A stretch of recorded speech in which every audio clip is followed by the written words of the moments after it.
to those joining me live and to those that'll be joining me on Archive D-Style Boxing here. Being joined by Joe Habib, Base the Kid, Mario Munguia, and of course, Christine Lopez. We'll have Calix joining us in a little bit as well. So I can't wait to really get this one started. So, but let's go ahead and do that. Let's dive right in, if we may.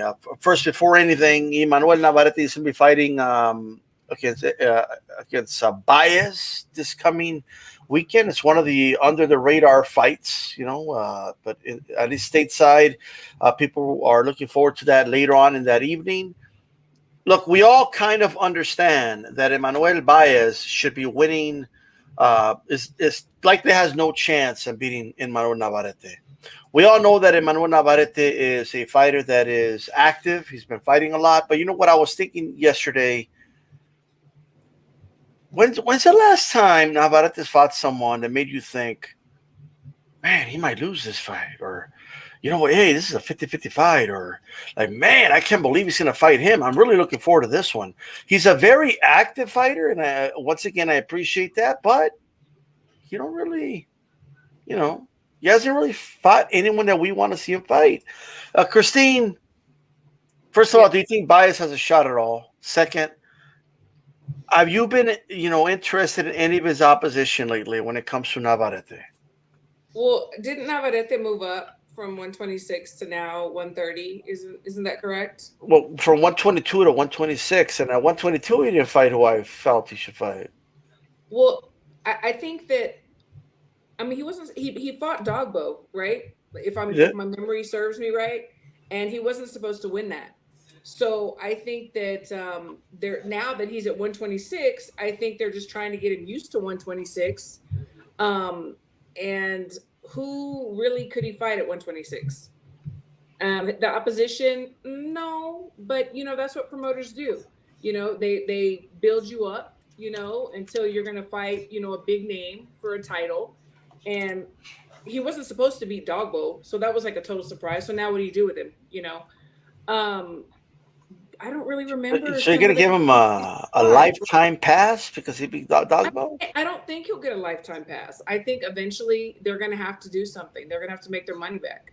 But I think for right now, has he fought anybody that I can even remember? I'm trying to remember now as I'm sitting here, and there's not any names. Joet, like he fought Joet Gonzalez, I guess. Like I said, there's not any names that really just smash me in the face. It's like, but in Baez, no, he's gonna beat him. Okay, that's how Christine feels. Joe Habib, have you been? Are you satisfied with the level of opposition, not his activity, but level of opposition that Navarrete has been fighting?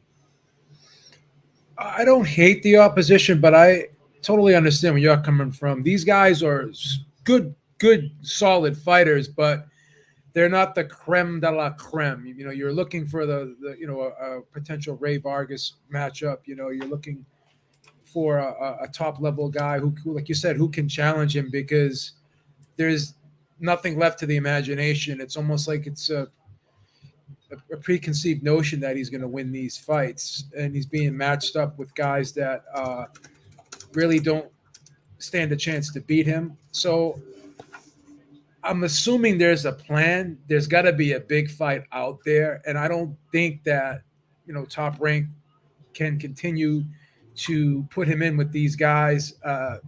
Eventually, they're going to have to step him up, right? They're going to have to step them up. There's going to be some unifications down the road. But, I agree with you. I think that in the near future, we need to see some better opposition, definitely. You can't stay at this level. And as far as the fans go, they're not going to be excited about it. And, it'll show in the interests. For sure. Hey, Mario Munguia, talk to us, brother. What do you think? Have you been satisfied with the level of opposition? Are you excited for the fight with Baez? Are you thinking it's 50-50 or what? Yeah, no, not 50-50. Agree with everybody on that. Look, I don't want to sound like I'm getting on the soapbox for this guy. I really don't. But let's be honest for a second. The truth about him is that the risk reward factor has been baked into his brand for quite some time now. 100% agree. The competition and the level of competition, it just isn't there for the guy that we think he is. But that's also a testament to how good he is and the caliber of fighter he is, because you put Isaac Dogbe, as Christine said, a guy that they didn't really think he beat the first time around. It was such a shock to them that they made him come back and rematch him right away, and then he ended up scoring the TKO with 2 knockdowns in the fight in the 6th and the 12th. And then to come back, he beat Joet Gonzalez. Christopher Diaz is a decent, name. He took Ruben Villa's undefeated, his O. So, you go down it, he's taking care of the level of opposition in a way that somebody of his caliber should be. So we can give him that. The biggest problem is that the best fights that we want to see are on the other side of the street. Like, you go down and you look at the list with guys like Brandon Figueroa, Ray Vargas, Maceo, Gary Russell, all these guys. The best fight that could be made, in my opinion, is a fight with him and Mauricio Lara. That would be a fight that Top Rank should absolutely try to make happen, because it's a fight that both guys could benefit from. Lara is barely starting to make his name back up, and he's doing a really great job of it. So right now, they're both kind of chasing the same type of prestige. And by the way, it seems like it would be a hell of a fight. That is the type of fight the journalists would put on paper in ink is a possible fight of the year contender. Well said. Well said. Basically, give us a, you're from the UK, right? So from the other side of the pond, you look at a guy like Navarrete. Have you been impressed with him? I mean, in general, yes. I will be totally honest with you. I actually didn't know about this fight until you sent me this stuff yesterday. So I can't really speak too much about it. Baez, I know a little bit of, but I feel like it'd be a bit of a disservice for me to go in on this particular one. It's not one I've got much knowledge on. I do like Mario's idea though about him and Lara. That would be a good fight. So I'll leave that one there. That's about as much as I can say, to be fair. Okay, all right. Look, man, I think that there's definitely been names for Navarrete as far as and I'm not saying that he's done terrible, right? Again, active. I like the activity. You don't really see that a lot with fighters today, but I'm glad Mario brought up Ruben Villa. I kind of forgot about that one, but that was a pretty good win. Joel Gonzalez, solid, but I just feel like there's always been those fights there. And while I could understand, they were with PBC there were other with Eddie Hearn, with Matchroom, or whatnot. When it comes to like Warrington, that there's always been fighters there, and like there's Lara. All right, I want to see him against Lara. I want to see him against Vargas. I would even take a Warrington fight, to be honest with you, at this point. I want to see him fight one of the top names. If Gary Russell comes back, I would love to see him get in the ring with Gary Russell. Brandon Figueroa is a name I would love to see him get in the ring with. Right. But we'll see how it goes. I know Robeisio Ramirez, he's like, that might be a fight Top Rank will do maybe next year or 2 years from now, but that's a fight that's lingering. All right. But I don't think anyone here is picking Baez to win. So that's kind of my point when it comes to Navarrete, like, you know what I mean? And his fights. So I just think it's an underwhelming fight. Just my opinion. All right. But with that said, I want to talk about everyone's favorite dude. You know what I mean? The one and the only. The one and the only Adrien, the Problem Broner. Everybody remember the press conference. He walked out and later apologized because he didn't want to do no virtual press conference. Floyd Mayweather never did virtual press conferences like this. Well, why should I be doing this stuff? I'm out of here, right? And now he pulled out. I pulled out of the fight, so it's going to be no Figueroa fight. Just some things to point out. Figueroa was demanding that Adrien Broner show proof that he sought help. if you want to touch on that. Tang Davis put out a tweet saying guys are full of shit when it comes to this thing. And people are suspecting if he was talking about Broner, but the timing is very coincidental. But I thought they were pals and stuff. You know what I mean? And of course, Ryan Garcia very supportive, saying, "Hey, we got to support. We got to take this serious. All that good stuff." Base the kid. When it comes to Adrien Broner, what are your general thoughts on him pulling out of this fight?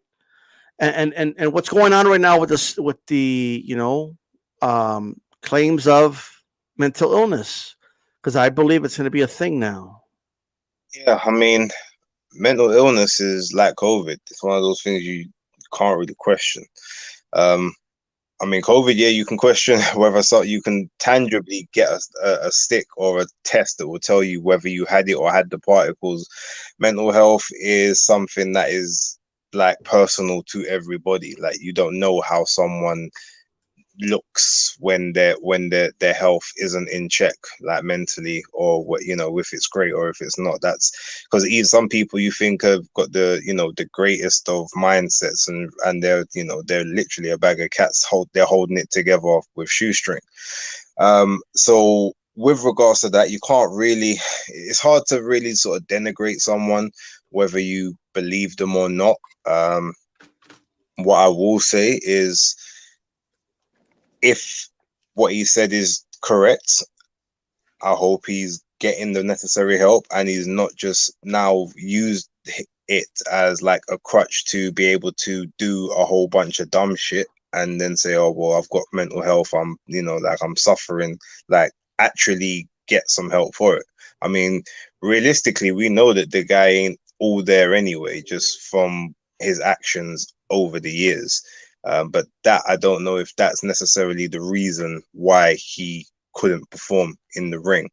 But yeah, I mean, look, if he's suffering, seek help and wish him nothing but the best. If he's not, then well, I'm gonna keep the rest of that statement to myself. But he's let a lot of people down, and either way, I don't really think we're gonna see him again. To be totally honest with you, because I don't think Showtime gonna bother trying to put much money behind him again. But hey, okay, what do I know? Those are some fair statements, and Mario, I just want to add this. I mean, all the same, but kind of touching on what Basis said, like, will we see Adrien Broner back on, in a quote unquote high profile main event fight on Showtime or something like that? No, Ever again? No, but I also don't think that it's necessarily the end of his fight. I think, or end of his fighting career. I think those are two different things. Sure. I think we might see him again. I just don't think we're going to see him at that level. That said, I thought Base made a fantastic point. I think that he is right on cue, and the metaphor was nearly perfect. Look, this is the issue, right? Tank's point, while not valid to me, outside of its context, was directed at Ryan. It was just a shot at Ryan. That's really all it was. I don't think that he cares that Broner pulled out. I don't think he cares about that fight. The problem is that, again, it's like mental health is, if it seems like it's becoming an excuse more and more, then I understand where Tank's coming from. Like, it's starting to seem like a trend, right? But the thing is that as Americans and as really the world, we're all starting to take more attention and care to mental health, and specifically men's mental health, because it's always been kind of not a contradiction, but it's always been kind of taboo for us to admit these things. I deal with anxiety, I deal with my mental health all the time. It's just a thing you have to do, like going to the doctor or anything else. So again, I think the two things are separate. I do think that Tank maybe spoke out of pocket, but I don't think that he was doing it with malice towards Broner, because this is the main point I want to make. Can anybody here, anybody in the chat, anybody watching this, honestly ask yourself if in the last 10 years that Broner has been displaying the best mental health? Can't we even say that there's a question to his mental health in the last 10 years? He's put out suicide watches on himself. He's threatened people with physical harm and death online. The thing at the bowling alley, gunplay, all these types of things, the thing at Walmart. This is not the kind of behavior of a person that seemed like their mental health was totally in check. And so the worst thing you can do is to be suffering with that kind of emotional issues and mental health issues and then go into a prize fight, specifically with a guy who's known to just throw punches and bunches. The real, not the real victim, I don't want to say it like that, but the person that benefits the least in all this is Omar Figueroa, because not only was he in the need for a big time name win like a Broner, if Broner would have went through with this, it would have been the most vulnerable version of Broner perhaps that we've ever seen. Now, instead of that, he's getting Lipinets 3 months training for a fight that was supposed to happen on the 20th. This isn't a late replacement. This is a guy that was strategically placed on a card because Showtime knew that at some point, the likelihood that either Omar or Broner would drop out was higher than most fights. So they positioned themselves in a way that they could save the day. I'm not saying they did it intentionally, but it does seem kind of weird that they had a date in which AJ was going to fight. And to put out a fight like Omar Figueroa and Lipinets, how much light does that really steal from AJ? But to put Broner in a position where he shits on Al Heyman, where he shits on Mayweather's team, where he does all these things that essentially take the focus of Twitter for the week, and then he drops out at the last minute, after the tickets are sold, after all that's said and done. Again, I'm not saying that it was done on purpose, but I do believe that Showtime and the people that are in charge of these fights, the promoters and managers, are very smart at their job, and they understand this game very well. They had the pieces in play, and again, Omar Figueroa benefits the least by far. A guy who said that he wanted to come out Saturday and show the world that he's a great boxer and he's been working on his boxing, and yet he's fighting the guy that will likely bring out the exact opposite. Well, we'll definitely see what happens with that. Joe Habib, talk to us, brother. What are your thoughts on, first of all, Broner, pulling out, and of course, do you think Tank was only directing it at Ryan? It's kind of a big coincidence to me. I'm just saying, right? The statements he put out on Twitter. So, but what are your overall thoughts on this? I'm going to say some unpopular things. Maybe some people may deem it insensitive, but like Baez said, made a great point about there's no real way of knowing for sure if someone has mental health issues. I mean, the way of diagnosing someone is you just go to a therapist. They ask you questions. And, if you're sitting across from that therapist and you want to be diagnosed with something, all you have to do is answer the questions in a way where the therapist will probably diagnose you with something, right? I've been to therapists before. I mean, I've had issues with depression myself. But the thing is this. Everyone goes through depression, but when you have serious clinical depression or serious anxiety, you can't get out of bed, you can't function, right? You can't eat, you can't sleep, right? It's really debilitating. And if someone just is depressed or going through a bad time or whatever, I get it, you empathize with them. But just to say, I got mental health issues, well, what do you have? What's the problem? So it's very vague, right? I honestly believe in this situation, I don't think he wanted the fight. I think he realized, this is probably a tough fight. I may lose this fight. Then he's on another interview talking about Floyd's doing these exhibitions. Why doesn't he do an exhibition with me? Maybe he's not happy with the money. The moment this fight was announced, all he was doing was complaining about things, right? So he saw Danny Garcia, he saw Ryan Garcia. So I think he found it out here, and he's like, okay, I got mental health issues. I'll pull out of the fight. I don't think he was feeling it. I don't think he wanted to fight him. Am I going to say that he's not going through depression? Probably is. But once again, is he suffering from mental illness to the extent where he is really sick? Now, here's another thing. Like, you can get disability checks for all types of things. It's kind of hard, really, really hard to get a disability check for a mental illness unless you have some type of mental cognitive, disease or something like that. So you can't just go file for disability and say, yeah, I got mental health issues. People with mental health issues, they still work. Now, some people, like I said, who have it real bad, they can't even get out of bed. That's how bad it is. But what I'm saying is you can have mental health issues and still be functional in society, right? It's not an excuse really to just not work, not do things. I mean, you're going to have struggles and problems or whatever. Like I said, it runs in my family. Some of the family members are on medication, but they work. When people go to work, whatever, you still have to deal with life. In other words, life doesn't stop for you because of that. You know what I mean? So it's not like having an injury where you can't walk, or you have a brain injury or whatever, you can't think, or you're blind, or you're deaf, whatever. It's different.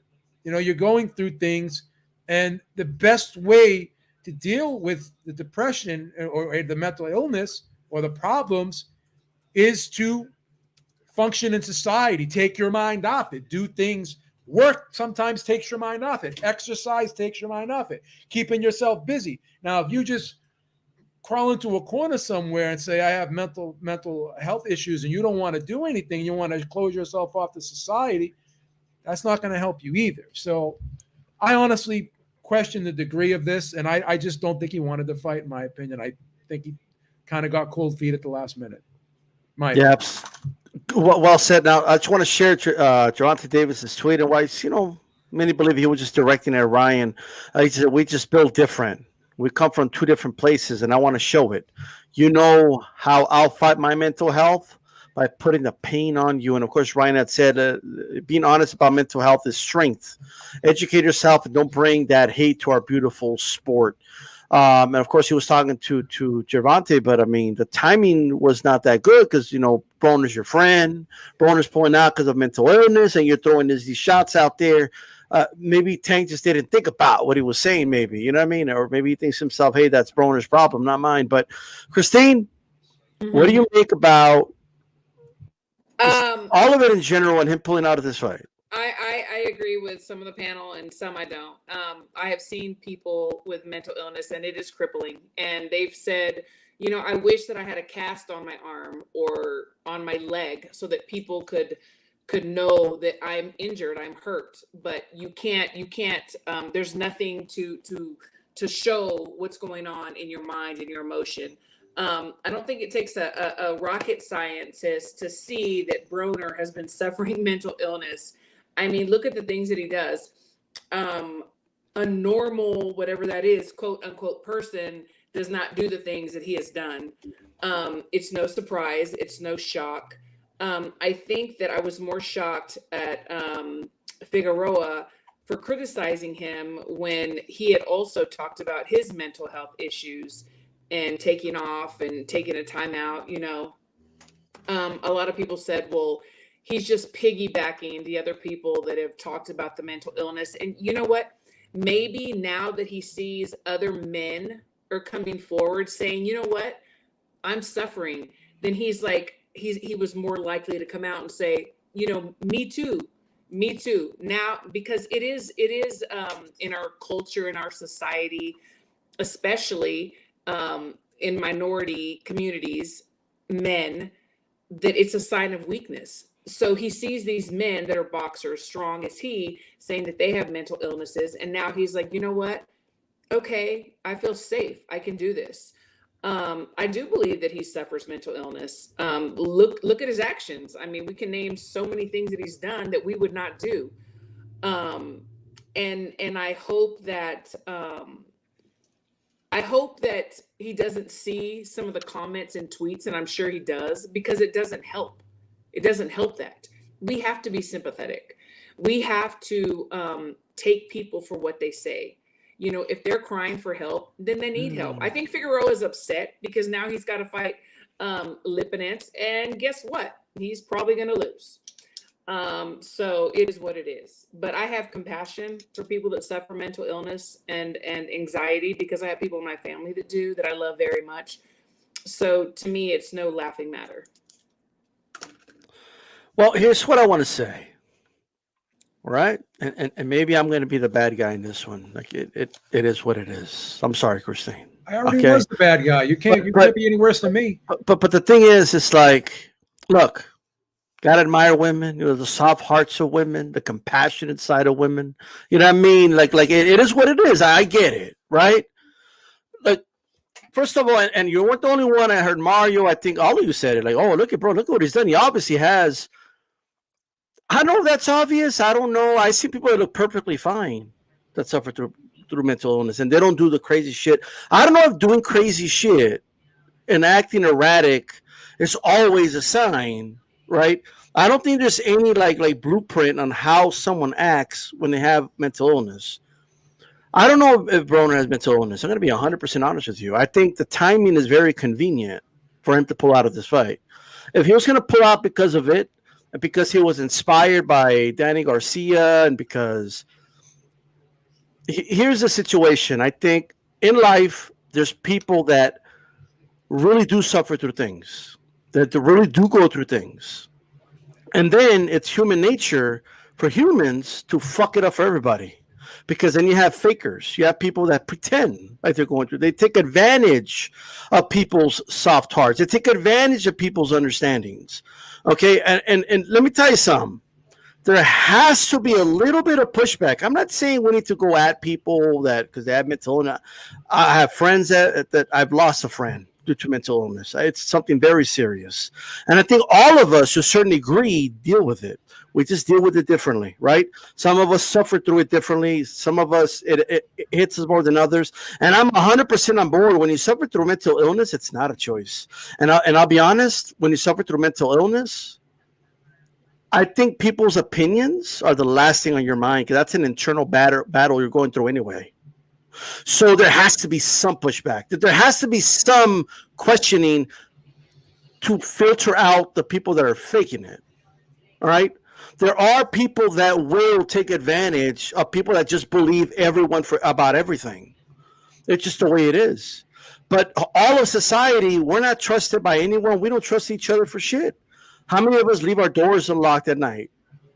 Like, do we just trust all society like that or what? How many of us own firearms? And maybe not based to him that's like what? But in the U.S., right? You know, because we want to protect ourselves or something from lunatics, right?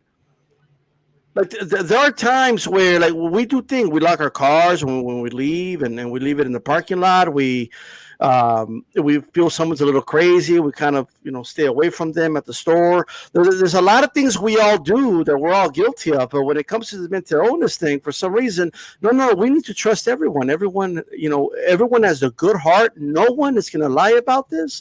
Everyone's going to tell us the truth. Every single person, because who would lie about that?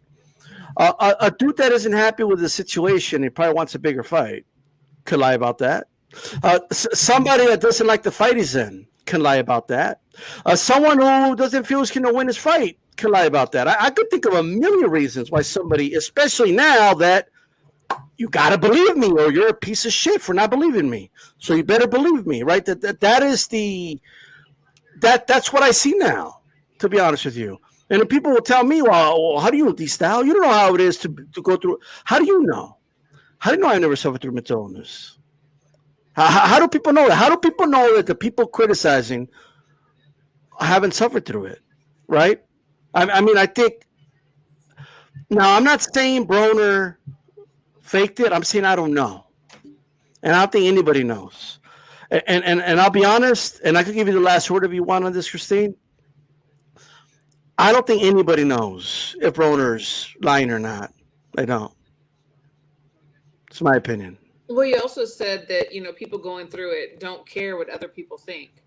The way that I look at it, do you think that he doesn't need this money? It's like win, lose, or draw.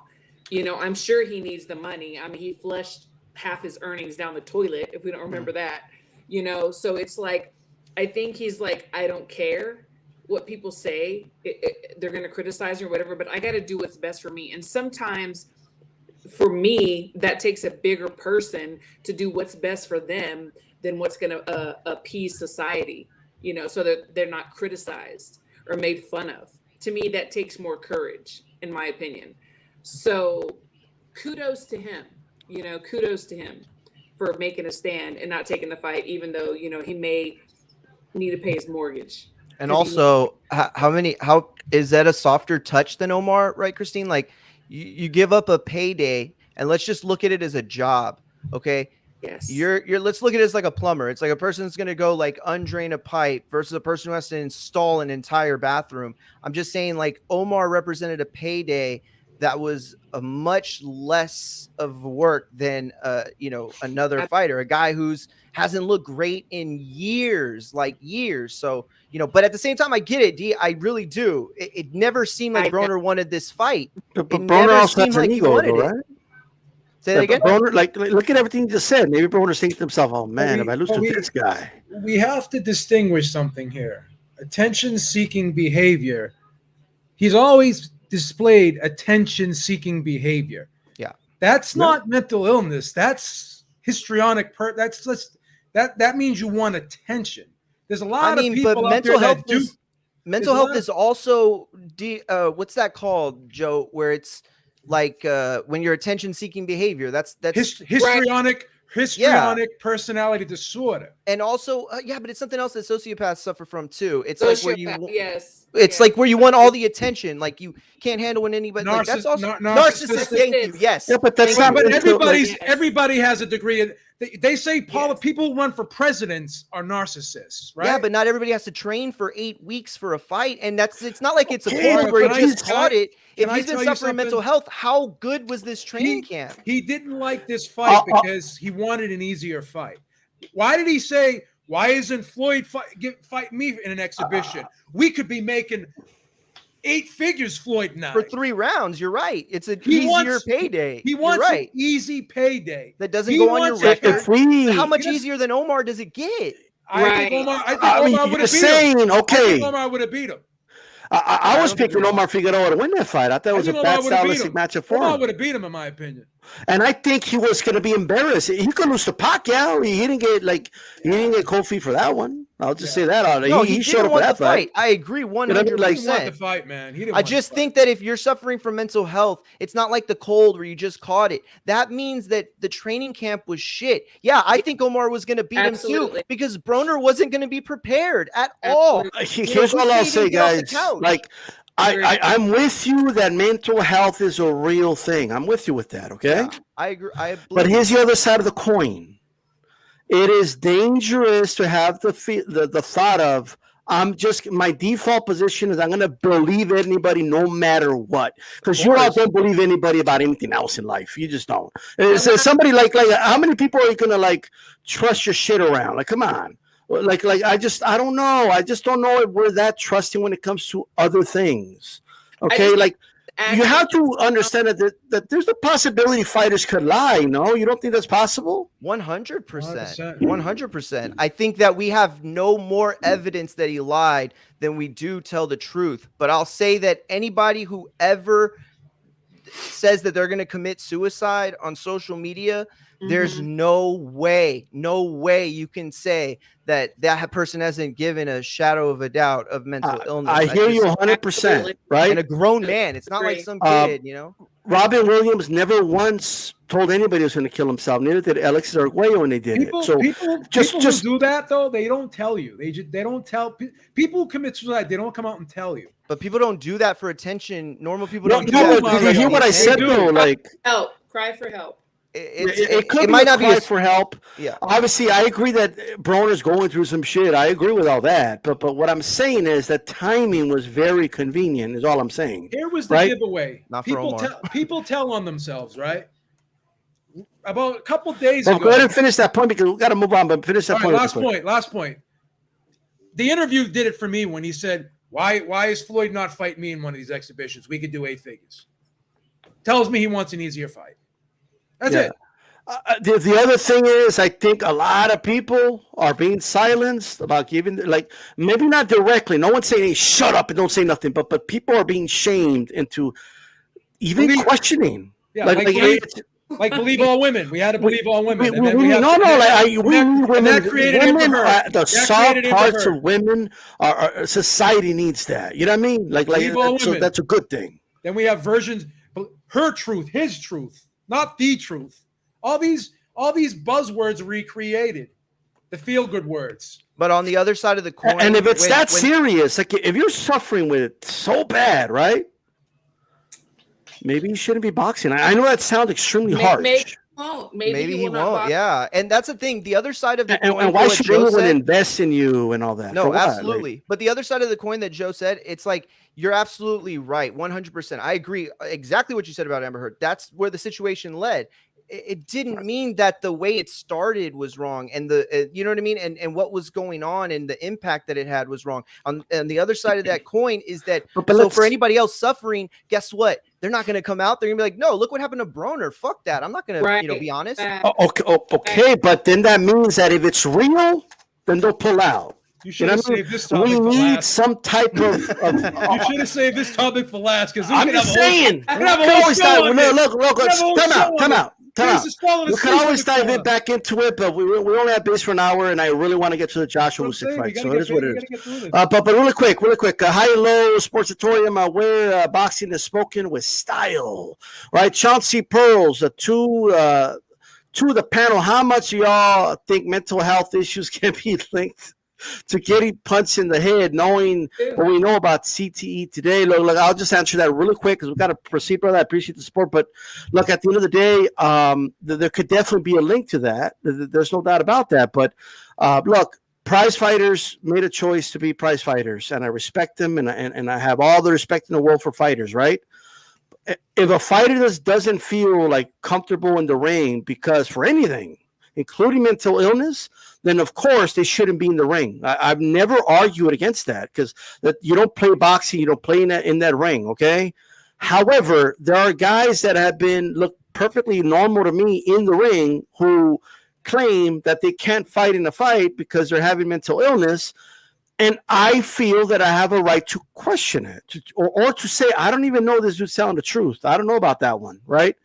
And if we at least can question it, it is going to filter out the liars. At least a lot of the dudes are going to think twice about lying, right? If there's some type of like pushback, okay, when they pull stuff out like that, it's my opinion, all right? I'll be the bad guy. It is what it is. Okay, I know people already they want to put the light of the Batman sign out there. You know what I mean? And then they're gonna put on their capes and they're gonna start. Y'all might be capping for a dude that's lying too. Like that's the crazy part. You know what I mean? But with that said, let's move on. Rematch. It's a big rematch. And I'm sure everybody in this panel would be thrilled if Josh would just out of nowhere said, I have mental illness and we don't get to see the fight. You know what I mean? I bet everybody here would be like, oh, yeah, totally. Like, you know what I mean?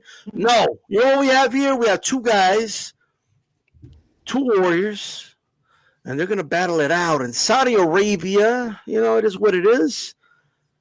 And we're going to go around the panel here. Calix, how's it going, brother? And I'm good. Happy Thursday to y'all. Right. Happy Thursday. Give me a prediction. How you feeling this Thursday about Usyk versus AJ? Usyk decision. I put money down Usyk plus 170 decision last week. And I've been wrestling. Do I hedge that? Do I double down on it? And I'm struggling with it. The reason I'm struggling with it, the two things I've taken off the table is draw, and I've taken Joshua by decision off the table. And Vegas has as well, right? Those are the two widest odds right there. Huge underdogs, Joshua by decision and a draw.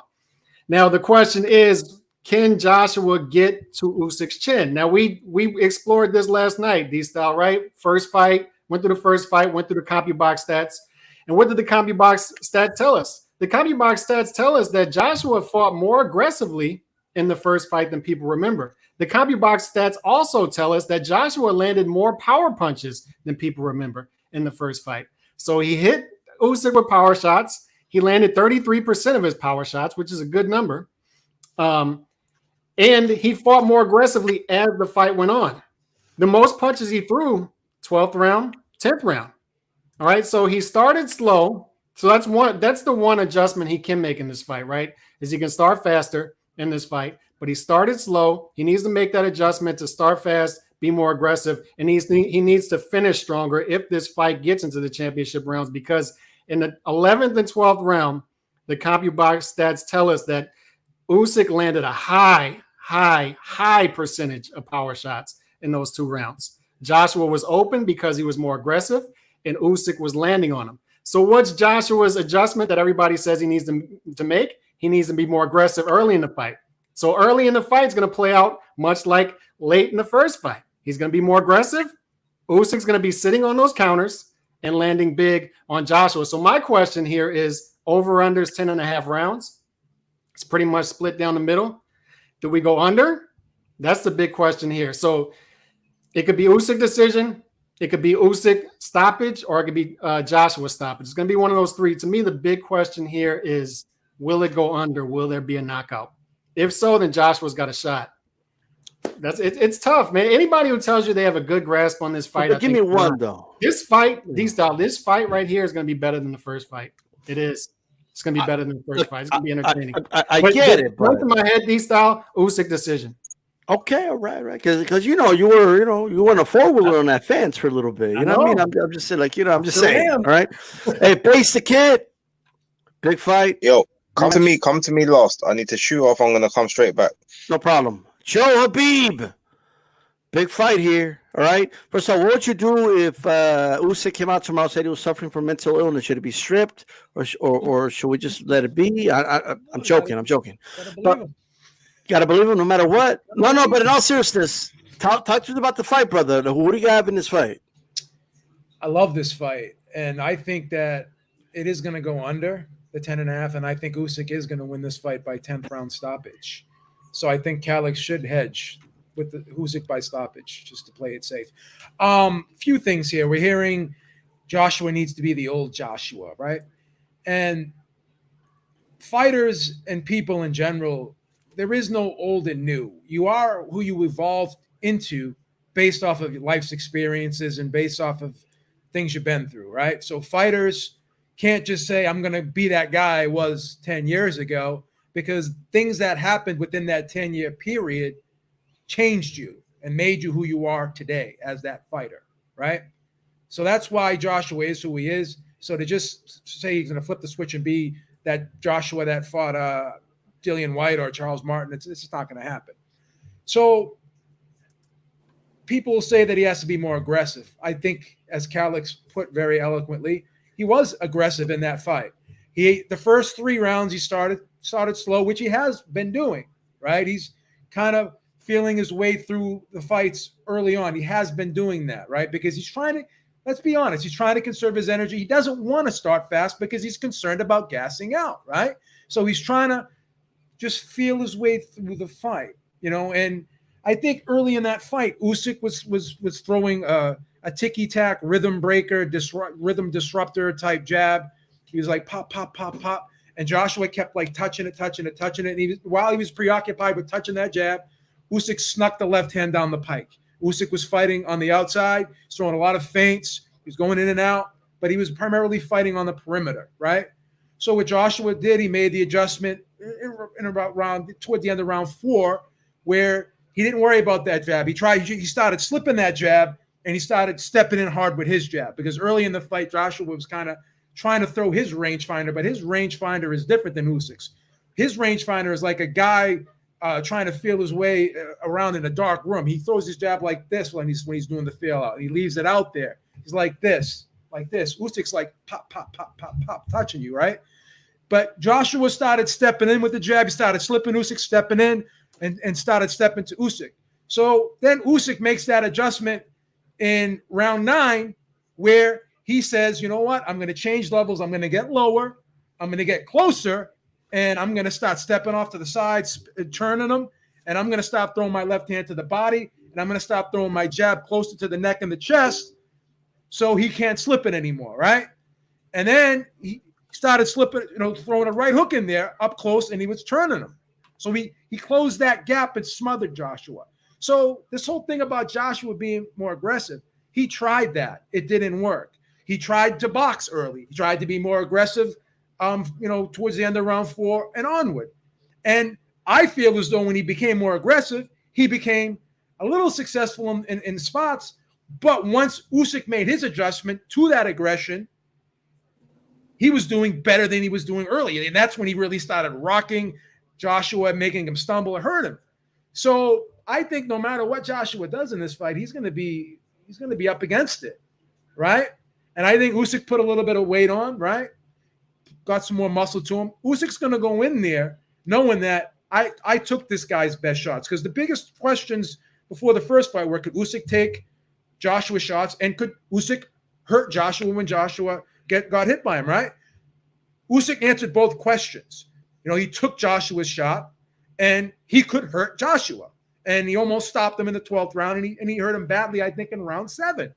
So I think because of these things, I think Joshua's going to try and be more aggressive. He's going to try and start faster, but it's only going to make it worse for him. And I think Usyk is going to do better in this fight. Now to Calix's point, this may be a more exciting fight, but I think it could be a more one-sided fight in Usyk's favor this time. And I just think Usyk's going to wear him down, and I think he's going to stop him in the 10th round. Look, let me give my thoughts really quick, before I go to Christine, the sis. She's probably mad at me right now, but it's okay. She'll forgive me. I'm the little bro either way, no matter what. You know what I mean? And we'll go to Mario as well. But let me just say this. All right? When I see Usyk, and I saw the photos, and people were like, oh my God, look at him. He's all buffed out. Like, to me, that's armor. The dude's putting on armor because he's getting ready. He sees him. Oh, look, he hired that little Mexican Robert Garcia. Okay, it's on. Like, let's go. You know what I mean? Like, I know what he's going to do. You know what I mean? Okay. AJ's going to bring it. He's going to bring it early. Now, look, okay, he put on muscle, right? Okay, cool. You got your armor on, but you know what armor does? It slows you down. All right? And this armor, you can't take this armor off and throw it down. Like, it's on you now. It's extra weight. Muscles carry oxygen, okay? Right? And I'm telling you, it could slow. Like, the biggest strength of Usyk, I think about it, his stamina, his activity. Well, that's going to be, in my opinion, I don't know to the fight, obviously, but my guess is it's going to affect him a little bit in that department. I think it's going to slow him down a little bit. That's just what I believe. All right. It doesn't mean I think he's going to lose. I'm just saying he's giving up something for some. For that armor means you got to give something up, because if that was the case, he would have been buffed out since the Chisora fight. Well, why did he buff himself out for that fight? Now I find it funny people telling about the under and like, oh, he's going to knock him out earlier. Like I don't know about that. Okay. Usyk hasn't had a knockout in under 7 rounds since like 2015. Dude. All right. Like how's Witherspoon going to go 7 rounds with you, but you're going to knock out Joshua in 4 rounds? I don't know about all those predictions. I'm going to be honest with you right now. Okay. I don't know about that. Okay. I don't know about that one. It's over. It's going to be the over. Right. He ain't going to be stopping no Joshua another 6-7 rounds. It ain't going to happen. All right. What they said about Fury versus Wilder, though. Be careful. Okay, probably, but hey, there's anomalies here and there. You know what I mean? Like at the end of the day, and people and I think it's dangerous to think, oh, Joshua's already hit it, Usyk, and Usyk took it. So Usyk's got nothing to worry about. Okay, what's all that armor about then? He ain't worried about nothing. Why is he putting out some extra shit? And I also remember that little cut right here. A couple more punches on that eyebrow. They stopped that fight on cuts. All right. So I'm just saying. So he's putting on armor, because let me tell you something. Marquez was hitting Pacquiao with right hands on all his fights, and he finally knocked him out, right? We can't just assume that because he's taking a right hand from AJ that AJ can't hurt him. I don't know about that. We all know boxing's random as shit, right? It just takes one nice, clean shot, okay, in the sweet spot, and anybody could get hurt, and AJ could punch, and I think people are overlooking him. I'm going to give people an answer that no one's going to like, and I don't care. All right, because I've already gone on record on this. I'm favoring Usyk at the moment, but I'm waiting for the weigh-in. I'm going to watch this weigh-in. I'm going to see how much Usyk's weighing, because if this dude added too much weight, best believe I'm going to switch my pick. I'm just going to tell you right now, that's not going to be a good thing for Usyk if he added all that extra weight.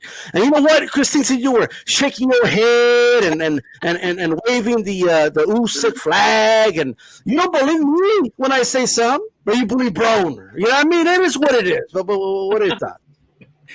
So Usyk is going to KO AJ, and I'm going to tell you why. Because AJ is going to come out swinging. He feels like he has to start early. He's going to get reckless. His coach is an offensive coach, his new coach. His coach is going to tell him to push the envelope, and he's going to get caught nasty. Usyk is going to knock him out, okay? AJ, if he was smart and they looked at the tape, they looked at the last fight, he would know to slow it down, to take his time all the way to the end of the round and possibly get the win. But you know what? He's not going to do that. He's going to get reckless. He's going to get caught, and he's going to get knocked the F out. That's all I got to say. But you already gave away the game plan. I'm not going to send these tapes to AJ. You know what I mean? Like, it's a wrap. You know what I mean? I'm just saying. Yeah. Mario Munguia. Who do you got in this fight, brother? Oh, my bad. I was on mute. Yeah, look, I'm picking Usyk. I understand why people would be upset at pick of Usyk and then / waiting for the weigh-ins, but I actually don't think that that's dumb. I think that you have a point. I don't think that if he loses, it'll be because he gained so much weight. I think it'll be because he gained so much weight, because Joshua adjusted well, because Joshua is always a live dog in this fight. Like, even look, nobody can sit here, like you said, or I don't remember who said this exactly, but somebody said, we don't know what's going to happen. Like, this fight is close enough that AJ can win and no mistakes need to be made on Usyk's part. AJ can be that good. Here's the thing. It's about it. When you fight at this level of prize fighting, it's a chess match. It's a little things, and you got to take advantage at the moment. It's going to depend the way the fight script goes. And I think AJ's best shot at this fight is to come out and surprise Usyk. Look, we all know, we've all been watching this sport long enough that we know when guys rematch, they're usually more familiar with each other, more comfortable with each other. I expect that round 1 will start in gear 2 or 3 that we saw in the first fight. I think they'll start faster. I think they'll start, somebody put this way the other day, they'll start on second base. I don't remember who said that, but I thought that was well said. Here's the thing, right? Usyk's been growing into heavyweight. And I understand what D's saying, and yeah, it could be a problem to put on too much muscle. We've seen muscle hinder fighters throughout boxing's, illustrious sport. But here's the thing. How many of you remember the Usyk that first came up to heavyweight and all the shit about him not being big enough and the fact that his fight with Chisora didn't look all that great and how vulnerable he looked and how people said he'll always just be a cruiserweight. Say it again. Some of that muscle, some of these people said he'll always be a cruiserweight. Some of these people had specifically said that without that weight gain, he would never be able to handle the likes of specifically AJ, but Wilder, Fury, all of them. I think there has to be a balance. And at this level, it's so crucial to find that balance. And this is where Usyk is vulnerable. He's been dealing with a war. He's been dealing with his entire world, his entire country in flux. He's been dealing with the most problematic situation that this entire world has seen in quite some time. If you don't think that that's going to put a strain on him in some way or the other, you're wrong. But at the same time, the best in the world, the Michael Jordans of the world, the Alex Bregmans of the world, these guys find a way to use pain, find a way to use, things holding them back and their obstacles to succeed, to hurdle. And so, we're going to have to find out. So to him to wait till the weigh-in, that's smart. To wait till fighting, that's smart, because we don't know some of these obstacles. We don't know some of these tangibles. They're very, very huge in a fight like this. Garcia, is he the answer? That's going to be a big part of this. Look, Joshua's best, when he's looked the best, he was more aggressive. And in this fight that he lost, he was tentative a lot of the times. Okay. And so for us to see the best version of him, I don't know if Garcia is the answer, but he certainly fits a certain mold stylistically that AJ is going to have to try to accomplish in the fight to be successful. I think, and really, like, if you look at the grand scheme of this fight, everybody gets lost on, well, is it for lineal or not? Oh, Tyson Fury gave it up. What does this mean? It doesn't mean any of that. This is for supremacy of the heavyweight division, because the best fighter on the planet is currently retired, and the two next best fighters are fighting on Saturday. That's what this fight means. That's what it's for. Neither of these guys can lose. Usyk cannot lose with his country going through what it is. They need a win. AJ, on the other hand, can't lose. We forgave him when he came back and beat Reese. If he doesn't do it this time, he knows that the weight could collapse him. Well, I hope we didn't lose Base the Kid. That's what we lost him. Like, it is what it is, but that's horrible. Hopefully he jumps back on. But all I know is this, right? I get what a lot of people are saying, and look, like the Chisora fight comes to mind. Now, Chisora and AJ are two different styles anyway, but can AJ implement some of the stuff Chisora had success with? I believe he can, right? And if AJ's shown one thing, is that he's shown us before he can make an adjustment for a rematch. He's lost before, and he's come back, and he's won the rematch. He's done that before, right? Mm-hmm.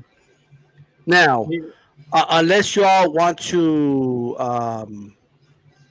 go after Andy for his eating disorder, you know what I mean? I mean, I'm just saying, Christine, are you going to attack him for his eating disorder? Stop with the fat shaming. I already told you about that. You can't do that. Come on. Well, you muted me. You're hateful tonight. You are hateful. You can't fat shame people. Look, he muted me. He asked me a question, then muted me. You don't want to hear you put him in his place, Christine. Put him in his place, please. That's true. Let me bring up this point too, because I saw this stat earlier. This is the 8th country Usyk's going to fight in his 20th fight. Man. In 19 fights, he's fought in 7 different countries and consolidated 7 of the 8 major belts in the 2 weight classes he's fought in. This guy's amazing. Good fighters don't do that.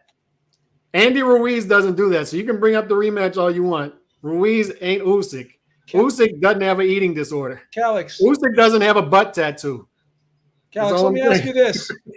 He was never undisputed either, right? I mean, he's one of the best. Did Usyk put on this extra weight at a buffet, force feeding himself, or did he put it on naturally? Is he growing? Holyfield, when he moved up to heavyweight, was 205. His last fight, he was 226. I mean, and by the way, heavyweights make this progression. And Beeb, who is Usyk working out with today? Holyfield. He's Holyfield. Oh yeah, I saw that. What this guy is, he's tough. He's not gonna knock him out. I mean, I just don't see it. So, and I don't see AJ winning by decision. So it's gonna be a tough night for AJ. And for the people saying that AJ needs to be more aggressive early, be careful what you wish for, because remember him. After the 12th round, I see pictures out there. He was exhausted. And on top of that, he needs to focus on the jab, because he landed 12% of his jabs in the first fight.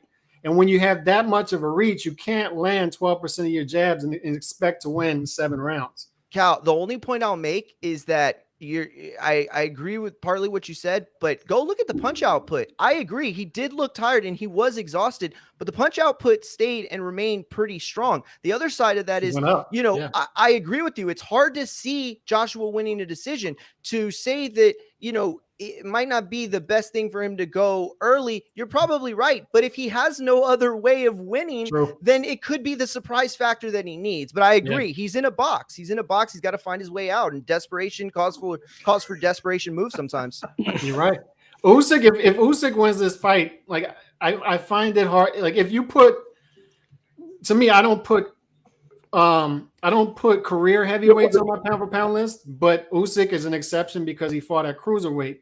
I find it hard to not have him number 1 pound for pound at that. I got you. So hard. I got you guys. Hey, Base, talk to us about this fight, brother. Who do you think is going to win it? So I normally don't give predictions on these until I see the weigh-ins. Also, I need to see how people come on the scales. I need to see just, how they drain. Now, usually the difference with this one, heavyweights is not the same, like, because they don't have to necessarily make weight. It's just about if they come in looking in shape. Now, one thing I think Usyk does look in shape, regardless of the actual weight gain itself. And I think the weight gain is, number one, it's strategic. It's not, oh, I just need to pack on a whole lot of weight. He's been going up in weight naturally since he got to heavyweight, filling out naturally and just understanding his body and, you know, changing his diets and the different type of training, so you don't have to cut as much muscle and stuff that you do to make cruiser. That being said, he's still gonna have the speed advantage over AJ. The timing advantage, not sure, because we don't know how that's gonna. The reflexes is still gonna be there. The IQ is gonna be there, and the gas tank is still gonna be there. What may change, he might be able to have a little more pop on the shots. He might be able to absorb shots better, but he also might not be able to slip shots as much. So that's what, to me, is where the variable is. Now, as I said, I need to see the scales to give an official prediction, but in the first fight, I predicted that Usyk was going to knock AJ out around about round 10. And there was multiple times throughout that fight where you felt if he stepped on it, there was a real possibility of that happening. But you could also say, well, if he stepped on it, there's a chance he could have got caught with something himself. Now, AJ will come into this fight more aggressive. I don't think he's going to swarm him and jump on him, but there's going to be a much more sustained attack at the front. The one thing that I keep seeing, though, is everything that people say AJ needs to do. Usyk said at the end of the last fight, I expected a harder fight than this. So that tells me that he trained for a harder fight then, and he's now going to train again for the fight he thought AJ was going to give him the first time. All of that leads me to feel, and in fact, he's got this purpose of fighting for his country. So yeah, we don't know the mental toll of how the war's taken, but he's now fighting for something that's greater than himself. We don't necessarily know what AJ's fighting for. And that in itself could be, you know, who wants it more? One person, you can visibly see how much it's going to mean to them to win as opposed to the other person. The only thing I can say with certainty, if the fight ends up going the distance, Anthony Joshua will get the decision. That's the only thing I can say with absolute certainty, because there's too much money riding on AJ and the infrastructure of the heavyweight game for him not to get a points victory, provided he hasn't been dropped that 3 or 4 times before that happens. But I'm going to go with a similar prediction at this point in time that I did the very first one, and that I do think Usyk wins, and I think he wins within 8 rounds on this occasion. Okay. All right. Look, you asked what is AJ fighting for? I think he's fighting for his legacy, to be honest with you. I think that's what he's fighting for. I think he understands what rides in this one. I think he understands that this is a must-win for him. At least that's a feeling I believe he has, and that's why he's taking this fight. He didn't have to take this fight. AJ could have just been like, you know what, I need to go figure out this Robert Garcia thing. I want to acclimate myself with the new trainer. I want to, you know, do everything everybody was telling him to do. Everybody kept telling him, oh, I won't blame AJ if AJ just steps aside and moves on and does other things. No, I think AJ is motivated to get his get back because he knows what happened in London. D-Stuff, before you carry on, there's an interview with Alex Krassyuk on Boxing Social, right, that he done earlier on today. It's about 25 minutes. A lot of the stuff what you're saying there regarding the AJ thing, there's some stuff that Alex Krassyuk touches on that is very poignant to this conversation. And one of the things was within the contract, when they was doing the mandatory thing, AJ requested directly, and this wasn't Eddie Hearn, this is what Alex Krassyuk, AJ requested directly, if for some reason something goes wrong, I need the chance to rectify that. So the terminology used to me was very, very telling in that. So anyone get a chance, watch that interview. I think it will be worth it. Sounds like it. Sounds like it to me. But all I'll say is I'm going by his pattern and what he's shown throughout his whole career. I think He's fighting for legacy, and I think that's what this rematch is about. When it comes down to it, I think that's what it's about. But it's going to be a very, very interesting fight, right? And I can't wait for the weigh-in, and I can't wait for the fight itself. Even though I'm going to miss it because I'm going to be working, but I'm going to watch it as if it's live afterwards. You know what I mean? I'll just avoid Twitter. Thank you. All right. So I'll say, hey, Blaze the Kid, before we let you go, brother, any final thoughts, brother? Look, as always, I enjoy being on the panel. It's just a shame there's an update that's happened on my phone, which now caused it to overheat with StreamYard. So I'm going to have to get a new device for StreamYard purposes. But as always, Mario, I used to watch you on Boxing Voice all the time, so you was always one of my favorites on there. Respect Thanks, to you on man. the panel. Christine, likewise. Joe, you know, I've got nothing but love for you. And Caliph as well. Yep. Everyone, if you could please just check out my channel. As you can see on my screen there, Basic Kid, the Hardcore Casual. Just type that in. Check some of the content. If you like it, stick around. If not, hey, it's all good. I appreciate the view. But peace out, everyone, and have a great show. Hey, great show, Base. Have a good one, brother. All right, that's Basic Kid. Make sure you guys subscribe to his channel. I like how he said something nice about everybody except me. I'm always the bad guy. You know what I mean? Stop acting like Broner. You know, Stop you acting know- like Broner. And you know how I'm gonna get back at you, D-Style? Karma. Now that I know you can't watch the fight live, I'm gonna be texting you the whole time the fight's live. I'm gonna give him a round by round. Just to ruin it for you. Come on. Round Well, by I round. can't even view the phone. It is what it is. But check this out. Yo, I okay? can't believe his phone broke. That sucks. All right, so check this out, guys. Omar Figueroa, the real victim in all of this. So, you know what I mean? But Omar Figueroa is gonna have to fight Lipinets, and I have to be honest, this is gonna be a good fight. Like this is actually a good. Like I could see, like if we can go back, like this feels like I don't know what if it's championship boxing or not, but this is like a show box, new generation back in the day type fight, or HBO After Dark type of fight. This could be potentially a fight of the year candidate. It could happen. Like it's that like both guys. I don't think this fight's going to be boring. If you want to watch a good fight, you want to sit down and enjoy a great fight, this is the fight. I think that this might be the most exciting fight of the weekend. Just a hunch, just a guess. Joe Habib, what do you think, and who do you think is going to win this fight?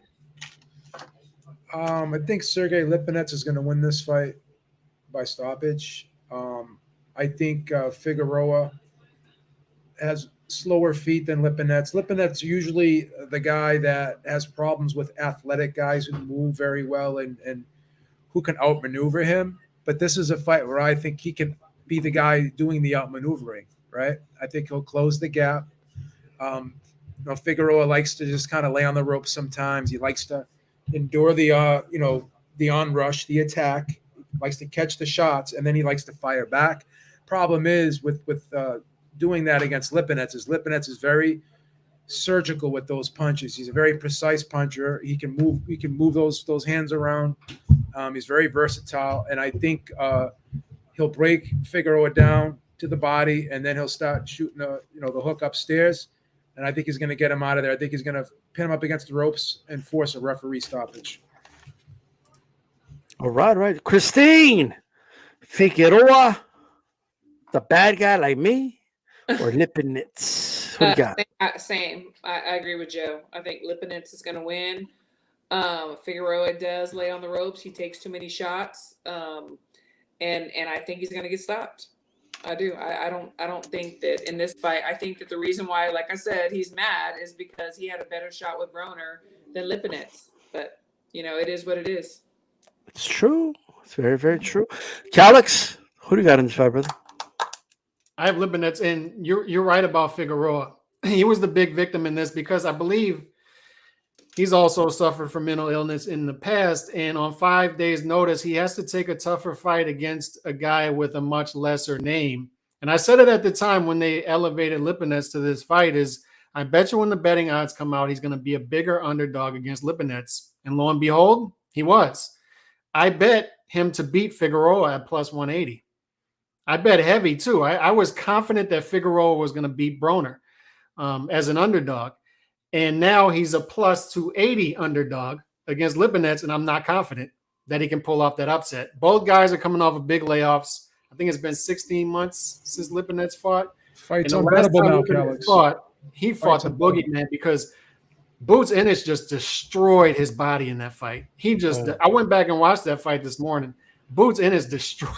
Like I felt bad for Lipinets watching the fight again because Boots Ennis just put a clinic of body punching in that fight and destroyed Lipinets' body. He hasn't fought 16 months since then, but Broner is coming off of Figueroa is coming off of 2 straight losses and a 15-month layoff himself. So it's really anybody's guess how this plays out, but I think Lipinets stylistically, this fight plays into his hands more than does Figueroa. So I think Lipinets by late stoppage is going to be my play. I'm looking forward to seeing how the prop bets play out. I'll look at those, but I think they got it priced right. I think that Figueroa should be a healthy underdog in this fight. I like Lipinets. All right. Mario Munguia, do you have La Pantera or do you got Lipinets? What do you got, brother? If I was gonna bet with my smarts, it would be Lipinets. But I'm taking it with my heart, and I'm just gonna pick Omar. All right, Westlaco's own the Valley, Texas. I'm gonna ride with them. Look, I know my pick isn't I wouldn't bet on it. I'll just put it that way. But look, I think that Omar has been honest. I think that he's really tried to get back to it. My worry is that he's taken too much punishment for his best to be good enough to probably even compete at the high level anymore. My fear is that he's a little war torn or a lot war torn. But miracles can happen. I'll use the rest of my time to explain it like this. Okay, on to Calix's point, he fought Boots Ennis. Before that, he fought Castillo Clayton. If you don't think that Showtime and the promoters owed this guy something, you're wrong. They owed him something. And you know what that something was? They told him, hey, start training. 3 months out, they said, start training. You're fighting August 20th. Who's he fighting? Nobody knows. Well, they asked Lipinets, who are you fighting? Well, we didn't know. We were just training for 3 months and we were going to fight whoever happened. What does that point to? The idea that he was always in there. So a Lipinets that was preparing for, probably one of them the whole time, it should be far favored in this fight. And please, when I tell you that I'm picking Omar, do not take that as a suggestion to bet. Please do not. Again, this is a pick for a person that's put been the mortgage on it, everybody. No, don't do it. This is definitely biased in this. Okay, you guys from Westlaco, I've known him since he boxed in the amateurs, and they've always been good to me. And I'm not saying, again, I'm making this very clear that this is a biased pick that I expect to lose. But ultimately, I think Lipinets is in a great position here to take full advantage of the situation. I don't know if I'm comfortable, or I don't want to presume to say that he's the biggest victim in here, but he's the person that benefited the least. We can definitely all agree in that. I do expect a good fight, though, for all the shortcomings that you all talked about with Omar, and none of you are wrong. He does make action fights. He does make things fun, even when he's getting beat to a pulp. He makes it interesting. And not only is it a good fight and a potential best fight of the weekend, but it is the main event of a card that is a very great sleeper card. This could be the best card pound for pound on the weekend. Look, all I know is this. Mark just convinced me to put like 500 down on Figueroa. Like I got motivated. You know what I mean? Like I'm just saying, it, bro. Like I'm ready to cap. Stop the cap. But look, man, I like Figueroa. I think he's great. You know what I mean? The game plan should be something like he's fighting Lipinets, and then his sister should get on like the ring apron, distract Lipinets, and then he could like clock him when he's not looking. Whoa. You know what I mean? And that'll be Lipinets' fault for looking. Like you should be focused on your opponent in front of you. You know what I mean? Can't say that. And then like Brandon could come in and hit him like from behind or something with a steel chair. But other than that, I don't think he's going to beat Lipinets. And look, Lipinets, he's all right. You know what I mean? I'm not gonna sit here and be like, oh, this dude's a world beater. But Brandon Figueroa is slowly becoming a shell of his former self. Like he just is. Omar. I go back to the fight with Ugas where he was just outmanned and just beat. You know, like he was just. You could see the difference in the strength and I've always had this issue with like. I see it a little bit with Brandon too, but Brandon's young and he can like overcomes it a little bit. But where's the leverage in his shots? Like that's the one thing missing. Like they throw a lot and No defense at all. no defense. Their offense is their defense. They're where are the counters? I don't really see counters. It's just be first and be first until like you overwhelm them and like. They have this swarmer style, but like, and then they have these weird hooks that they throw. And I'm not saying you can't implement awkward stuff in there, but give me a good textbook hook. Like, can I see one, please? Can you sit on that punch? Can you put some torque in it, please? I'm just saying. And I'm telling you right now, Omar, he just doesn't throw punches with power. Like, and that's going to be a problem with Lipinets. Lipinets can eat those things like they're Skittles or something. You know what I mean? Like, taste the rainbow. Then he's going to give you a big right one. You know what I mean? So I got Lipinets winning this fight, and I actually think it's going to stop him. I think they're going to stop this late. I don't think he knocks him out cold, but I think he takes a beat down. I think Lipinets, don't call it a comeback, I guess. And then they're going to feed Lipinets to somebody else or something. But I think that's what's going to happen in this fight. But I am rooting for Figueroa, though. But you know what I mean, Christine? They don't sit on their punches, like. I mean, they do have some power. I mean, some of my guys have sparred them before. They do have some power. But the thing is like you said, the offense is the defense. They take too many shots. They just want to overwhelm with these straight punches and these awkward punches. And their hands are low. They shoot from their chest. It's just, it doesn't make for a good boxer or world champion that wants a long career. It's just, it's sad. I don't know. For sure. Ladies and gentlemen, and I know HLD's going to get excited for this one. Again, I just know he is. You know what I mean? So is Christine, by the way. So I think everybody is, except the grin. Show Habib up there. But we're going to go to you too, Beeb. We're going to start with Mario with this one. Mario, Amanda Serrano will be making her UK debut. She'll be unifying with the IBF champion. Okay, now I'm going to try to pronounce this. Sarah Mahfoud. I don't even know how I'm pronouncing that. I'm sorry, but like Mahfoud. Yeah. Undercard, my food. Is that what it is? Is that the food? But undercard of Joyce versus Parker. There you go. You know what I mean? Like, what do you think? Yeah. Look, I think that it's smart that she is making her Manchester debut. Mm-hmm. I think that this is all heading towards a big time rematch. And it's smart. It's smart to introduce her to the market. Look, I really don't know much about Sarah Mahfoud, maybe? I don't know. I know she's from Denmark.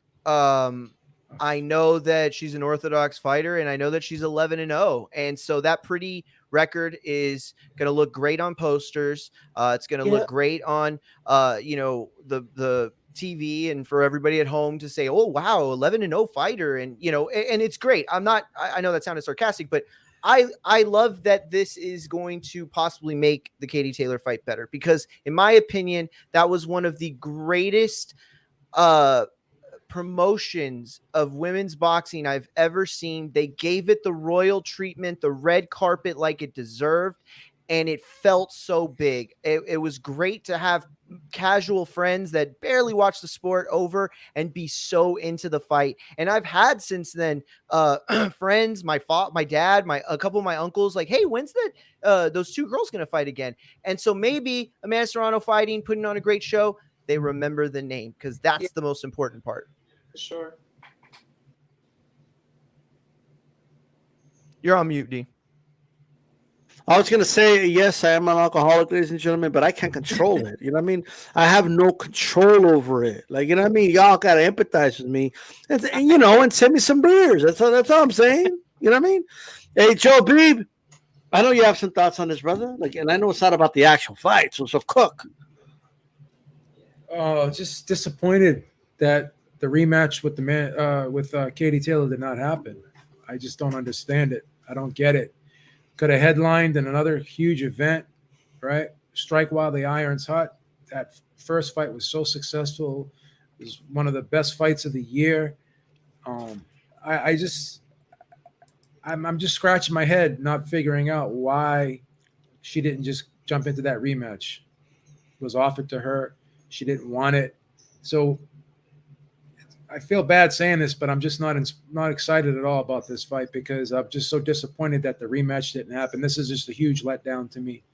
And just not really looking forward to it, to be quite honest with you. Obviously, I'll probably watch it because I'm going to watch the Parker fight with Joyce, and this is going to be on the undercard. But I'm not excited about it. I just don't understand the move. I mean, would have got a gigantic payday in that rematch.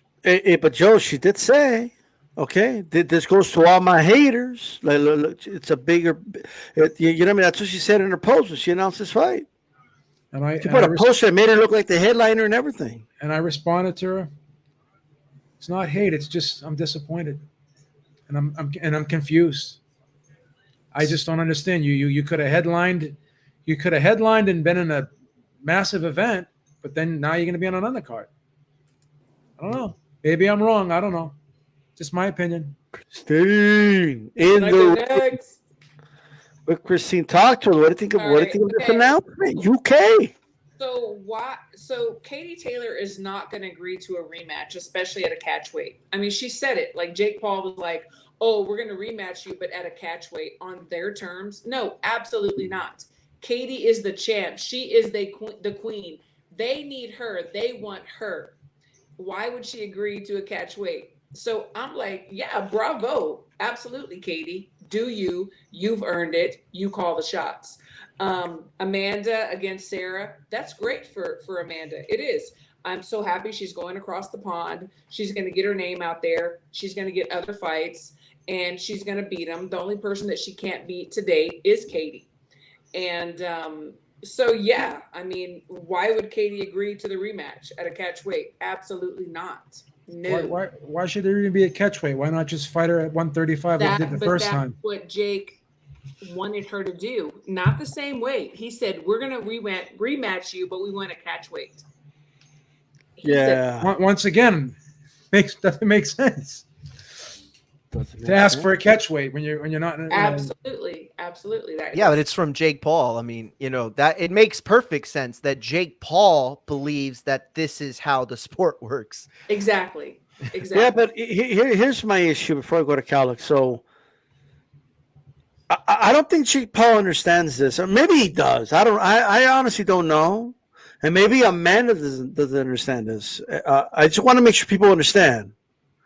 Well, I think what Jake Paul did for Amanda was great. Like, signed her, gave her the money she's never gotten before, and all that's great. Good for you, Amanda. You know what I mean? Like, cool. Katie don't need all that shit, though. Katie already has a following. She could sell out a stadium in Ireland. Yes. Katie was already making $1.5 million a fight before Jake Paul came to the picture. She was already a 7-digit fighter. Like, she was already drawing that. She didn't need Jake Paul to sign her a check. She was already generating that. They need Katie. Yeah. But, Calix, what you think about Amanda Serrano? She's going to go to the UK? Unify's going to be on the undercard of Joyce versus Parker. You know what I mean? And she did that over a rematch with Katie. D-Style, I talk about this a lot. What's smart business and what's my interest as a boxing fan seem to almost never align, right? And it's the same thing here. After I watched the first fight, Taylor Serrano, I said, this is an immediate trilogy. They should do another fight in 2022 and then a fight early 23. Put it wherever you want. It's going to sell like hotcakes. And I also said, neither one of these combatants will ever be on an undercard ever again. They're going to headline whatever card they're ever on. Now, smart business. You're introducing yourself to another market. You're fighting on a Joyce undercard. So there are going to be a ton of people there watching her. So smart business. But all I'm saying is what I wanted to see as a fan, and that's what I always speak on, what I want as a fan, unapologetic about it. I wanted an immediate rematch, and I wanted a trilogy. That's what I was interested in. Instead, I'm going to get a glorified mismatch right here because she's going to win the fight. She's going to win easy. Yeah, look, I think this also shows why Senisa Estrada signed with Top Rank, by the way. And people might say, well, wait, Tista, why are you bringing up Senisa? Like, that's random. No, it's not, because the rumors were that she was going to sign with Jake Paul, right? What good is it signing with Jake Paul if he's just going to be the middleman and getting you on other big cards? Like that, because that's all he's doing. Like, oh, he's going to put you on a Queensberry card. Okay, so you don't have to do shit. So like what? So you're giving the guy a cut to basically just put you on other cards. Pay 2 promoters now. Yeah. Like I'm just saying. Like obviously, Top Rank has an apparatus, and I think it's a little different. You know what I mean? So I will say this though. I mean, it is a unification fight, and she's fighting the IBF title list. You know what I mean? She's going to be undisputed. So shout out to her. But Katie Taylor is the lightweight champion of the world. You wanted to challenge her. Amanda, you've already fought at 140. Okay? So fighting Katie Taylor, she wins the fight. You should have rematched her. It's what you should have done. You lost the fight, and then you're making demands. Yeah, it's like Duran moving up to fight Hagler. He loses, and he's like, well, okay, let's do it again. At 155, Hagler. Like, no, it's not the way it works, bro. You didn't see like De La Hoya challenge Hopkins to a rematch at 155 pounds after the fight. The more I think about this, my freaking head's going to explode. D, can I ask y'all everybody a question? But D, let me start with you. Okay, and this is just a question. I'm not picking one way or the other. If she were to become undisputed, does that make the rematch significant enough that the decision was made, or does it raise the profile enough that it makes a difference financially speaking? I think it raises Amanda's profile, but not the profile of the fight. Okay. I think it raises her profile, to be honest with you. To become undisputed, I think it at least raises her profile. Maybe not the fight. I understand that. I don't think anyone's going to care, Mario. I'm sorry. That undisputed list is just too short. I love Clarissa Shields, right? But no one. She became. No, that's true. That's a great point. No one banged down the door. I get that. And it's horrible that commercially happened that way. speaking, right? Because we're talking historically. I love Clarissa Shields. Excellent fighter. No, that's a good point. For sure. I want to go back to the heavyweights really quick. It is now official, ladies and gentlemen. Deontay Wilder is going to return to fight Robert Helenous. This is going to be October 15th. I just asked the panel, keep in mind he's coming off a loss, a devastating loss. I just want to put it out there, you know what I mean? I'm not trying to lead the witness now. I'm just saying. But what do you think of the fight? And I'll start with you, Christine. What do you think of the fight? And do you think it's pay-per-view worthy? Because they are putting it on pay-per-view. So we're getting Wilder against his sparring partner, and they want us to pay for that. Damn. I mean, I'm sure I'm going to get criticized. I'm going to get criticized. I'm going to be called whatever. What if you say he's suffering from mental illness? It should be a Friday night fight, possibly even a Thursday night fight, in my opinion. I'm not paying for it. Yeah, I know what you mean. But it's a comeback, though. He got knocked out bad, Christine. Like bad. So he's gonna fight his sparring partner? Like, are you serious right now? Like, no. I'm not excited. People fought sparring partners before. I don't care about this fight at all. Like, it's happened before? No, like. Maybe, but I'm just. No one ever was excited when it happened before. That's the point. This fight does nothing. Canelo fought Yildirim. Yildirim was a sparring partner. Canelo. Triple G was the Canelo sparring partner. Triple G is a lot more exciting than Wilder, in my opinion. Oh. I'm sorry. I just can't. I can't get. I don't care about this fight at all. I don't. Yes. Drama show. Yeah. Hey, Calix, what do you think of the fight? Are you as harsh as Christine? Like, Christine's like giving it a 1. You know what I mean? Like, and do you think it's pay-per-view worthy? No. Somebody asked me to rate the card because it's Plant versus Durrell as well. C-. And the reason I say that is it's on pay-per-view. You're putting it behind an extra paywall. You have two guys coming off of a year layoff by the time they fight. And Plan is fighting Durrell, who's 37 years old. And I like Durrell. Anthony Durrell's a good fighter. And Helenous is a good fighter. So in a vacuum, these are good fights, but not on pay-per-view. They're not pay-per-view fights. This isn't a pay-per-view card. And that matters, right? Because it raises our expectation when we hear pay-per-view. And this is not a pay-per-view card. So I wish Wilder well. He's out there today calling Anthony Joshua a broken man. He looks broken, he said, and in his interview, pot calling the kettle black, I guess. But Whoa. He's selling the fight. You think he's selling the You're gonna fight? get the comments. Here they come. Wilder's coming off of 3 straight losses. 3 losses. Yeah, you don't think that went over, did you? 3 straight losses. All I'm saying is he's not in position to call Anthony Joshua a broken man, right? So, but I'll say this: Wilder is a net positive for the sport of boxing, right?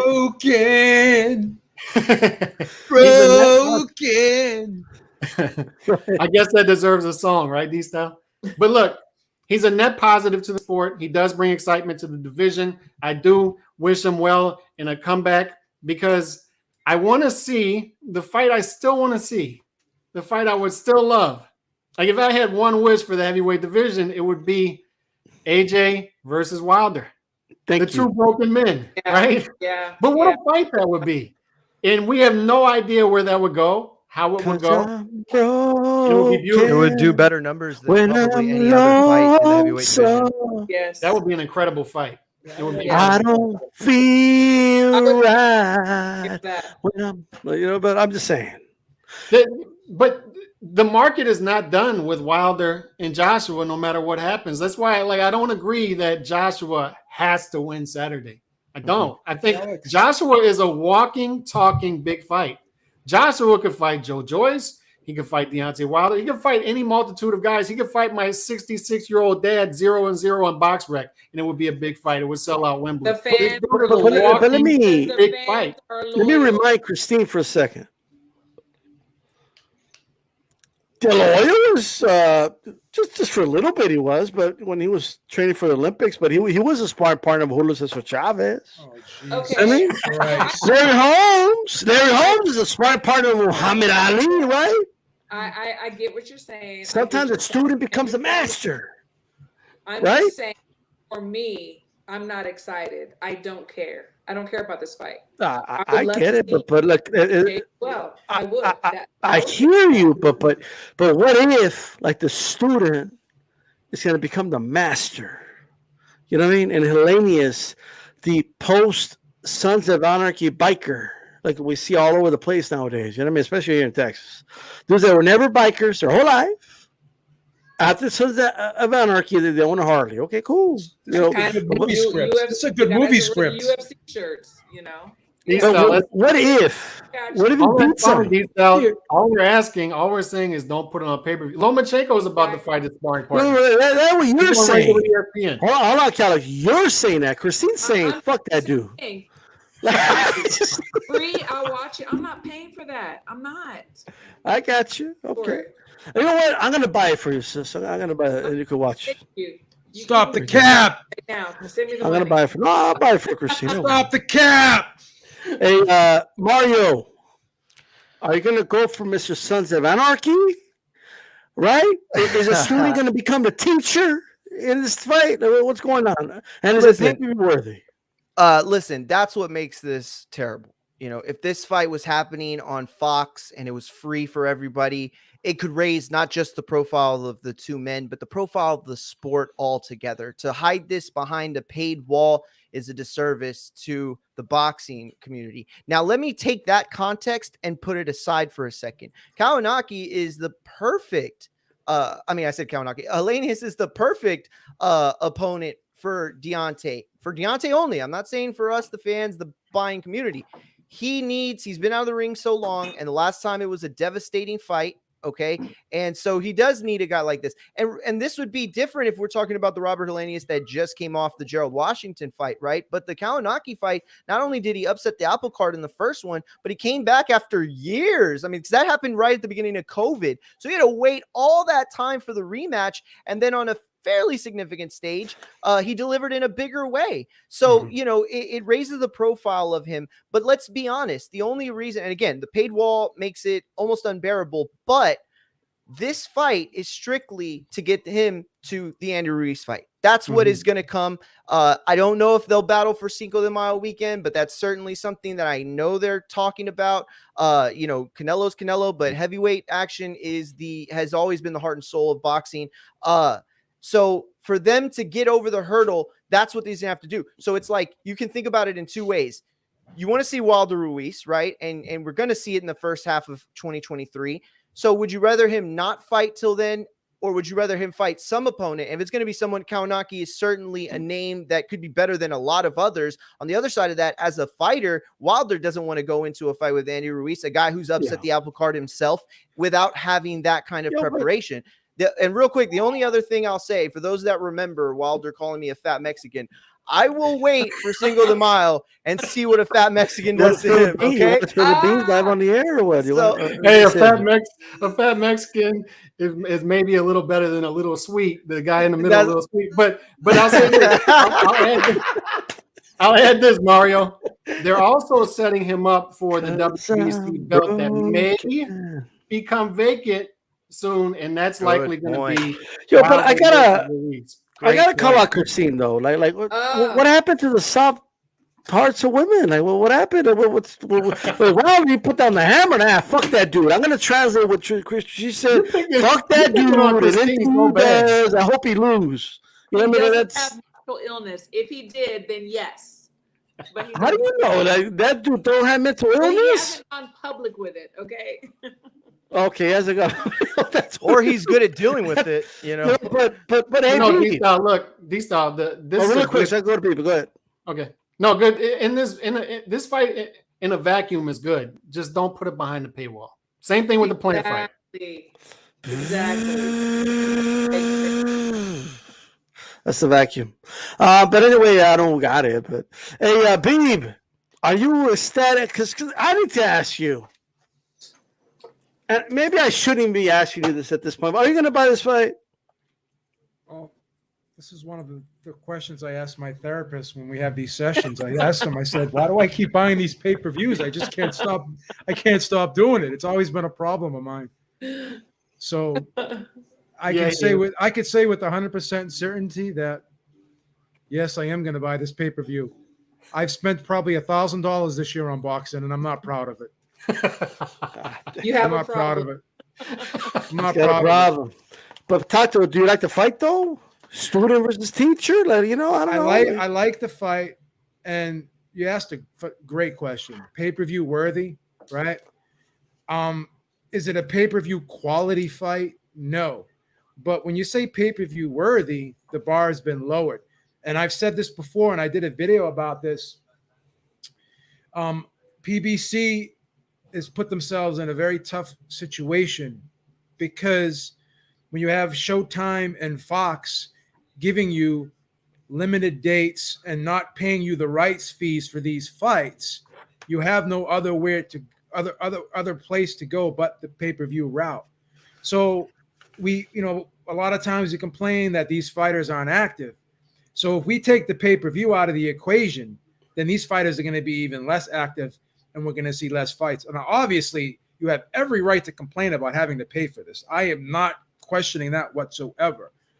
But the other side of the coin is because PBC has such a big roster, and because Showtime and Fox have not really put a lot of finance into the sport of boxing, their budgets are not like the ESPN budget and the DAZN budget. They're much smaller, right, than those budgets, and they don't and they're not making a concerted effort to showcase boxing. Fox isn't making a concerted effort to showcase boxing, and neither is really Showtime. Showtime has put a lot of fights on pay-per-view this year because they don't want to pay the rights fees. They don't have the money to do so, right? So this is kind of like a necessary evil in order for these fights to happen. And that's why it's either do you want to pay the money for pay-per-view or do you want the fight to just not happen at all? Those are the two alternatives. So is it pay-per-view worthy in today's market? Is it a better fight than Tank versus Raleigh? Probably I would say yes. And that was on pay-per-view. So because like I said, the market has changed. It's pay-per-view worthy, but I would say it's not pay-per-view quality. Okay. All right. D-Style, can I ask an off-the-cuff question? Real quick, yes. And I want to ask this to Beeb, because I know Beeb is the non-nostalgia guy, the guy who thinks that the big heavyweights of today would beat the heavyweights of, and since we're talking heavyweight, Be like child abuse. But go ahead. What heavyweight active right now, and let's consider Fury active, would do the best in the 90s heavyweight era? Which one? Fury. Probably Fury. And why? Just his size and versatility? Yes. Size, versatility, and boxing IQ. And not only that, I've never seen a guy outside of probably. He's not that versatile. He's got a strong will. He's got a very strong will. Okay. Do you know what my answer would be? Usyk. I know you're going to say Usyk because I know what you like, Calix. And you know why I say that? I'm going to send you an Usyk t-shirt. But you know why I say that? Because of Usyk. Usyk coming into this division and having success, I feel disproves the argument that just because you're a bigger heavyweight, that you would have dominated smaller heavyweights. Yeah, very true. Very true. Well said. Look, I think let me just give my thoughts on the Wilder situation here. I might be the minority in this, but I think there's different types of pay-per-view guys. Like there's fights that are pay-per-view worthy. There's fights that the networks don't want, so then you got to put them on pay-per-view. And then there's fighters that bring something to the table that people really want to watch. And what do people want to? People want to watch knockouts. All right.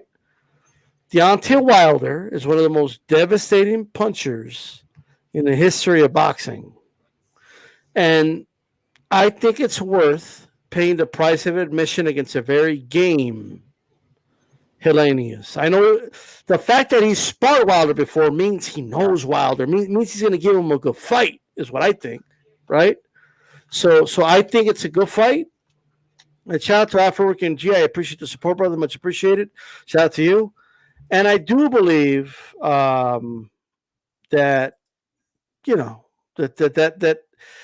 maybe not the price they're charging, but if they were charging me $29.99, I'd pay for it without blinking. Are you going to buy it? Are you going to buy it? Yes. Nice. I'm not even going to front because I want to see Wilder. You want to see Wilder knock this dude out. Wilder's got a family. I'm going to buy it. Yeah. Wilder's got a family. We got to. Christine's going to watch it because I'm going to buy it for her. Christine, you going to buy it? He's buying too. But Christine's going to be at the fight, Christine, probably. If we chip in and buy it for you, will you take it? Of course, you're going to watch. Okay. I'm not buying it. I'm going to buy it. I'm not buying it. You already said you're going to buy it. It's too late. No. No. I'm just going to pressure Beeb to buy it for me. You're sexist, Beeb. Hey, everybody. 220 Park girls go round the outside. Loma's back. Good song. Back again. Loma's back. Yes. Call a friend. Loma's back from war. You know what I mean? Like, I'm just saying, like, Loma's back. You know what I mean? Now, I don't want to talk about his next fight. We'll get there when we get there. Obviously, we're weeks away from that. But Lomachenko's coming back, and I want to ask the chat this. I want to ask you guys, the panel, this. Look, he's saying he's coming for Devin Haney. You know what I mean? He's like, I want the Devin Haney fight. He's like, let's do it, right? I'm all for it. Like, to me, it's like, let's do it. I think we could all, unless somebody disagrees, I think Haney's going to get through Kambosos in the rematch. I think we all agree Loma's going to win his fight, and Lord and behold, we have a big lightweight title fight probably on ESPN because Bob Father don't do pay-per-views that much no more. You know what I mean? So if anything, that's a good fight for early 2023 or mid 2023. We'll start with you, Mario. Who would you favor? Like right now, who would you favor in that fight? Lomachenko, Devin Haney, undisputed championship on the line, 2023. Chat, let me know who you got. Yeah, I'm gonna go with Loma. I don't think that it's anything other than a 50-50 fight. And I certainly believe Devin can win 100%. I just don't have any evidence that Loma's not Loma. The Teofimo fight was close, and I remember Cal had made a great point months ago. I'm gonna butcher, but essentially, I'll just break it down for why it pertains to my point. Teofimo, like that was a tough fight, and that was a fight you go back, like you could point at aspects of Loma's style or game and the fight script that, if he can alter, he wins that fight. So then if we're in that position and he does win that fight, which I know it's a lot of what ifs, like, is it even a question? Like so many people just assume Loma's done or that Loma's a shell of his former self. I don't get that rhetoric. I do not understand where that logic comes in. On the other side, Devin Haney has shown us that he is a real fighter, that he is a top level. This is a fight that has to happen. I don't know if Jermaine Ortiz is a fight that has to happen. And I know they're planning it for like October something, which tells me that they'll probably end up doing the Haney fight somewhere in the second quarter. Just logistically speaking. But I just feel like we need to see Loma back, and that's fine. So to see him against a guy like Jermaine Ortiz and to gauge where he's at gives us a better understanding of what that fight in 2023 would look like. But both each other day and mainly time. I don't know if it's the commercial success that two fighters of that caliber deserve, and I probably would guess it's not. But it's certainly a big time fight and a very meaningful fight for this. All right. Joe Beeb, right now, and of course, you reserve the right to change your mind in the future, but right now, projecting forward, who'd you favor in that fight? It's a tough fight. I would pick Devin Haney to win the fight, and I think because of his height and reach, and he's really good at controlling the range. Another thing I think that really gets unnoticed about Devin Haney is he's a strong guy. Like when he wraps you up on the inside, as he wraps up his opponent on the inside, he can nullify them and contain them and control them. And in that Kampostas fight, Kampostas was saying a lot of crazy things. Oh, he just grabbed me, like he held. But I've always said there's a difference between holding and clinching, right? When you clinch a guy, you can walk him back and maneuver him and kind of take him out of position where he can't set his feet and attack you, and you just freeze the action. There's that type of holding, and there's another type of holding like Amir Khan used to do, where he would like wrap his arms around his opponent, and he would look at the ref like, let's break us up. So there's a difference, right? So I just think that Lomachenko has complained about being undersized at lightweight, and if he goes up against Haney, he's going to be undersized against Haney, right? So I just think that the length, I think Haney's probably quicker than Lomachenko. The only advantage I think Lomachenko would have in this fight, I think, is he hits harder than Haney, right? So Haney's got to be careful about that. And my only concern about Haney is staying at 135 too long. That's the thing. Is that going to have an effect on him? But I would pick Haney. I think he'd have some success with his jab and keeping Loma on the outside. Because I think Loma's more of a mid-range guy, and I think Haney would be able to keep him out of that mid-range, and I think he would keep him at bay with proper spacing. Christine, he's back. He's come back, and he wants Haney. Who do you favor? I thought I was going to be the only one that was going to pick Haney, but Joe just showed me that I'm not. I think that Loma is very strong. He's very crafty. He works angles very well. But Haney stays long, as Joe said. He's going to box on the outside. He's going to box circles around him. And although I've been told he doesn't have much power, those shots add up.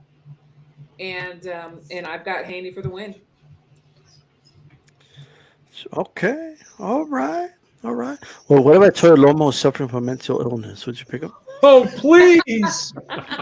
No. I'm suffering from mental illness after listening to this show when you say it. Because he would get out of the fight. Calix. He's never gonna let that go. He's coming back. Loma's back. Back again. He's saying, I want the Devin Haney fight. I've What do you never favor? picked against Loma. That went against me when we did our predictions against Teofimo Lopez. But this is a tough one for me. It's a tough one because I like both fighters a lot. William Boxing put in the chat that has been Bob's plan all along to feed Haney to Loma. And I believe that because of how Bob's talking. Bob's saying things like, if Haney wins, he gets a shot at Lomachenko. And no, it's the other way around. If Lomachenko wins his next fight, he gets a shot at Haney. Haney's got all the belts. But it just shows you how Bob views things. And Bob has wanted Lomachenko to be undisputed for a long time. So this has been his goal. The fight is going to happen. I sort of disagree with Beeb on the 135 thing, though, because I heard that Haney's doing good with the strength and conditioning coach. I think he's going to be fine at 135 for another year or so, maybe two if he sticks around. But I think the plan is Lomachenko fight, exit to 140 after the top rank deal is over, possibly Shakur Stevenson if he moves up to 135. But what I'll tell you is, it's a tough one for me, but I love the young American talent coming up because you got Shakur, you got Devin. Shakur is the best of all of them, I think. And I agree. I think 2 years from now, he's going to be the best pound for pound I love fighter in Shakur. the sport. But you got Shakur, you got Devin Haney, you got Stephen Fulton, you got Bam Rodriguez, you got guys like Brandon Figueroa. You got a lot of young talent in their early to mid-20s coming up in American boxing. The future is bright. Boots Ennis, Virgil Ortiz. The future is bright if they market these guys correctly and keep them in front of people's faces and keep them active. So I'm interested to see who the American fighters, which ones will be at the top 2 to 3 years from now. I'm pretty confident, like almost 100% certain that Shakur is going to be a top pound for pound talent. We'll see Bam Rodriguez as well. We'll see who the other guys will be. And Devin Haney has that potential. We'll see. Loma's a tough fight. It's a tough fight. For sure. I would edge Loma as of right now. Yeah. 52-48 Loma. By the way, somebody asked in the chat, like, I don't know what's with these questions, but like Mary J. Blige or Alicia Keys. All I know is that Alicia Keys, Alicia Keys. Alicia Keys. When I told her, like, nah, I'm not interested, she wrote a song about me. Like everyone wants diamond rings, everybody wants everything, but all I want is you. Like, I appreciate it, but I'm not interested, right? I'm just saying, all right. But with that said, You don't want no hater. you don't got a bronze medal, like, you know what I mean? Actually, but I'm joking. That's it. With that said, look, shout out to everybody in chat, by the way. I would favor Loma. I think Loma wins the fight. And I have to say this, while the Caneys look good, he looked good against Cambozas, he looked good against JoJo, but I just have to be honest, and maybe I might be a minority in this, but I don't think he's been as impressive as advertised. Like, I just don't. I think JoJo did a lot better than he gets credit for in that fight against Haney. It's my opinion. He's been consistent, though. Like, No, he has been consistent, but I have to look at the wins have been good, but he's not going to have anything to really deter Loma. And I have to be honest, I don't know if he's quicker than Loma. I need to see it.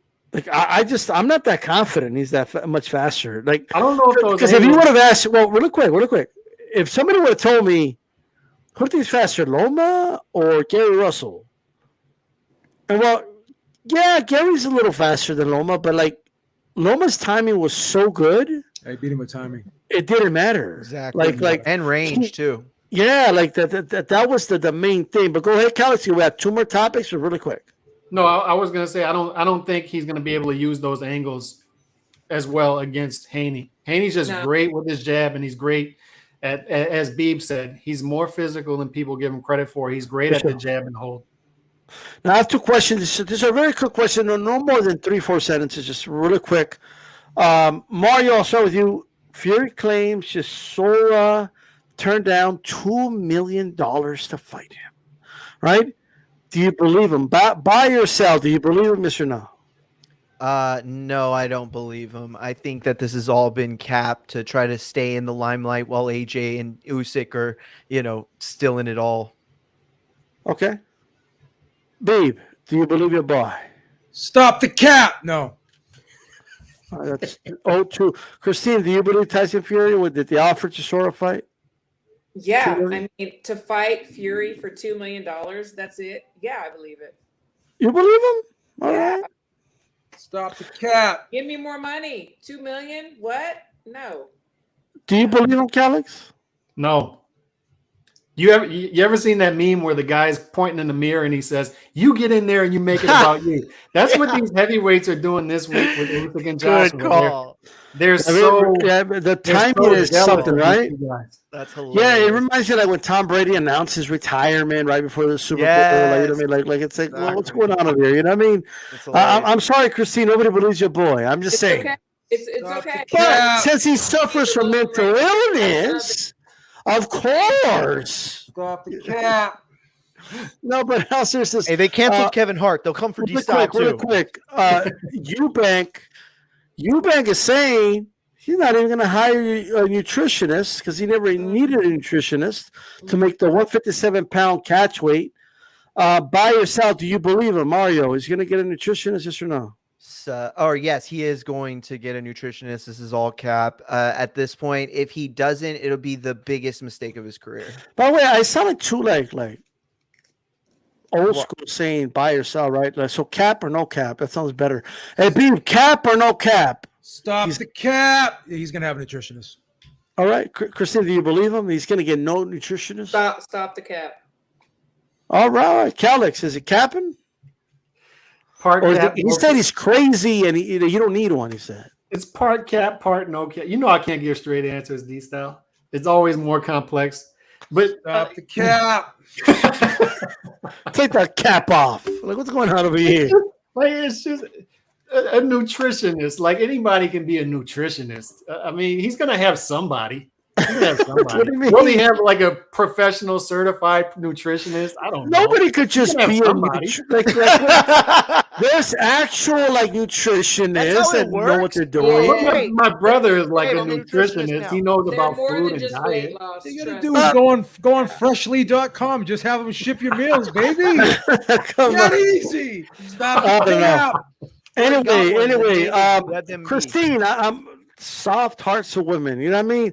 You have a soft spot for dudes with like Fury, believe whatever he says. Like, it's all good. But just like what? Because you said like when you say you talk to people, was it like fighters you talk to that suffer through mental illness, or like people in the business particularly? Yeah, some fighters. So you could educate us a little bit before we close out. Like what have they told you and all that good stuff? Well, obviously, I'm not going to tell you what they told me. I'm No, just not the details. I'm not asking for an autobiography now. You're asking Christine to break a HIPAA violation here. Can you give us their Well, social? I just mean like a general HIPAA violation. like in other words, what's the general message you want to put out about it? Okay, my general message is you can be very strong, very athletic, very talented, but if your mind is not right, you're going to lose the fight. Period. That's my final message. So if Wilder gets in the ring with me and he's not mentally right, can I beat him? He would knock your head off. Stop the cap. Say, if you get in the ring, Well, I know that. I please be your manager. That's all I'm going to say. Okay, you pull me out of the fight. Can I be your doctor? No, give me some Because of you're that gonna money. need one. Yeah, for sure. Hey, I'll be your nutritionist. Right. everybody, Bulk you up. make sure you follow call back, Mario Munguia. He has an infighting podcast. Make sure you follow him. He's sometimes on Aftermath and on the Roundtable, so we look forward to having him back. Joe Habib, subscribe to Ringside Reporter. In the Ring with Christine. Just like that. In the Ring, we're seen on all social media platforms here on YouTube. Make sure you subscribe. And, of course, Calix Boxing here on YouTube, Calix Boxing 2 on Twitter. And because it's not 2.0. Like, you know, I'm just saying. They won't let me do it. I tried. They wouldn't let me do that. Yeah, so it is what it is. But make sure you subscribe. Me and Calix do shows every Tuesdays and Wednesdays, so make sure you tune in for that. Next week, the roundtable will be on Ringside Reporter. This is D-Style Boxing. Keep it boxing. Peace. I'm out. It's Stop the